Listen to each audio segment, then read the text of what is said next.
Hey everyone, okay, I want to discuss non-alcohol fatty liver disease. Okay, oftentimes liver diseases are associated with heavy alcohol consumption, and non-alcohol, as the name states, fatty liver disease occurs due to non-alcoholic reasons.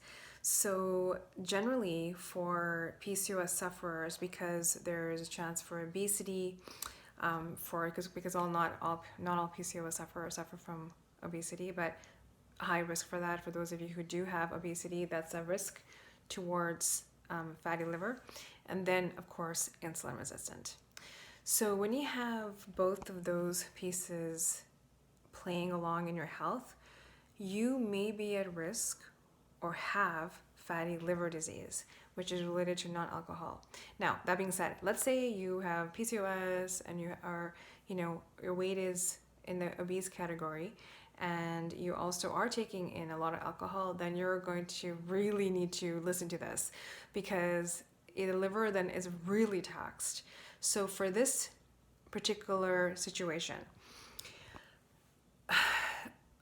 the likelihood of liver disease, it's over time. So I don't want to panic anyone, but just to speak to your doctor about this if you have a concern. So the way to, it's reversible through diet, of course, the biggest one, and exercise and so forth.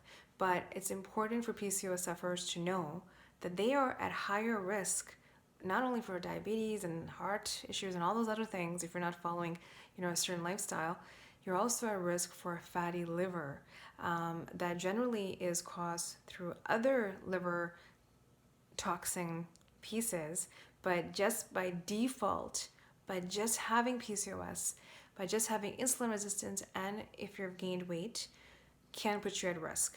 So this is why I wanted to share this, because actually today, a coworker of mine who's a male, who's a non-drinker actually, he is concerned about his own, he may have fatty liver. And it has to do with his diet alone. And he's not obese or anything. So can you imagine the probability and potential for PCOS sufferers? So for me, myself, my doctor was concerned that I may have had fatty liver a few years back, because it's if you have excess weight, then you have insulin resistance. But she thought more so because of the weight. At that point, I had not figured out that it was insulin resistant. No one told me that. I had to figure that out myself. And then finally, when I did, I got tested and it was, cleared through a homeopath, not even a doctor. Anyways, I kind of derailed here. So point here is get that checked out to see if you have concerns. Go online to see symptoms. I'm not fully clear on what all the symptoms are, but if you're concerned about the liver health, definitely get that checked out. And more importantly, for prevention purposes, if you have higher weight and you have insulin resistance, which is difficult to lose the weight because it's such a double-edged sword, I highly recommend a lower carb diet and to stay away from fructose, fruits and so forth, because that's sugar as well. Surges your insulin like no tomorrow. So I am a bit advocate when it comes to fatty liver pieces to go a bit like if you don't want to do 100% keto, you don't have to do high fat. You can do a bit of high protein, low carb, some fat, do whatever works.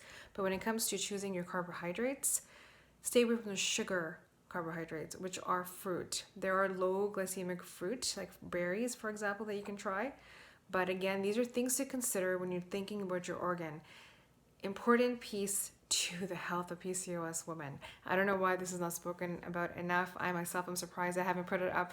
It was because through a conversation with a coworker today that I was reminded that, oh my goodness, this is a big part to PCOS health and awareness. So if you're aware of it, then obviously you can prevent or reverse the situation if you already have it. So I'm going to link some information down here, even some studies, and just for an FYI kind of video, please be vigilant when it comes to your liver, because we need our liver to cleanse and so forth. So yeah, just thought to share that. Okay, hopefully all of you guys are well. Take care. Bye.